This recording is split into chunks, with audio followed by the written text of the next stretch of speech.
That I really don't know. In summary, 1989 Billy Goodman interview when asked to describe the bottom of the UFO, Bob says he never got directly under it. 90s movie interview transcript from Bob Lazar's old website when asked if he in the new S4 documentary. A new story is revealed from Bob Lazar, stating that during the up-close UFO test flight, Dennis told him to go under the UFO, and when he did, he could no longer see it due to the gravity light bending properties. In the documentary, he says this: Dennis instructed me to go out, and I stopped, looked at the craft that was sitting on there, and began to lift off the ground silently. There was a little hiss from the corona discharge, kind of a bluish-purplish glow at the bottom, which dissipated as it took off once it was sitting in the air. Dennis instructed me to go further, and I went out. I didn't look up, I was just looking forward, and then looked up under the craft, and I looked back at Dennis, and he motioned me to come back, and I started walking back. I saw his hand go up, and he said the indicators for me to look up, and I looked up, and the craft wasn't there, and I looked over at Dennis, and he motioned for me to go back, and I looked, and as I moved forward, the craft comes into view, so you could actually see the photons bending around the gravitational envelope of the craft. You can see the sky above the craft bending, and as you walk by, it comes into view, and then out of view. It really leaves an impression. It's a pretty impressive thing to see. This, to my knowledge, is something that Bob Lazar had not stated before in public previous to the documentary release. This statement of going under the UFO conflicts with a statement Bob made on the 1989 Bill Goodman show. Here Bob states specifically that he never got directly under the craft collar. Now could you quickly describe the underside of these ships, Bob?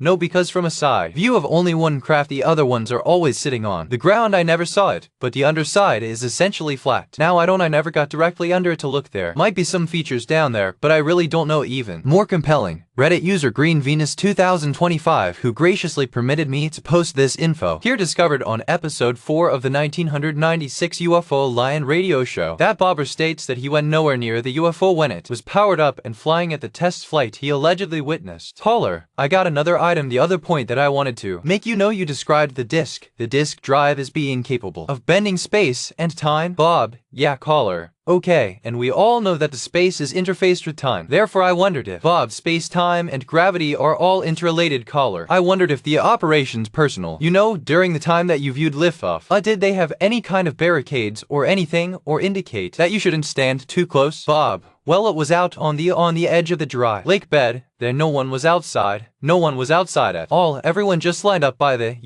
hangar door. Caller, yeah, I was just wondering, about some memory loss and that type of thing, if you were close to that distortion field. Bob, no, wasn't close. Caller, not that close. Bob, no. In addition to these contradictions to Bob's test flight story in S4, Signals Intelligence recently released a discovery he found from Bob's interview with what appears to be New Line Cinema in the 90s. In that interview, Bob once again said he never walked under the craft, but heard from Barry, not from his own experience, that it would disappear if you walked under it. Interviewer, to your knowledge, could a person walk under? Did you ever see that happen? Bob, I never saw that happen. I can't imagine what would happen if you walked under it. I've heard specifically as if someone had done it, because Barry told me that if you walk under it, you can see only the sky above it. Because of the way the amplifiers work, they're bending the light around it. So if you stand here and look above it, you can only see the clouds cause your vision. Bob is also asked what happens if you walk under the UFO, and he states he doesn't know what would happen. Interviewer, to just have a character watching it fly. If we end up being able to do this and walk forward and have some anxiety, like the reason I asked that question is it's not that far off the ground. What would happen? We've already established that guys have died doing this. If one scientist or observer gets a little carried away and starts to walk closer and someone else is, hey,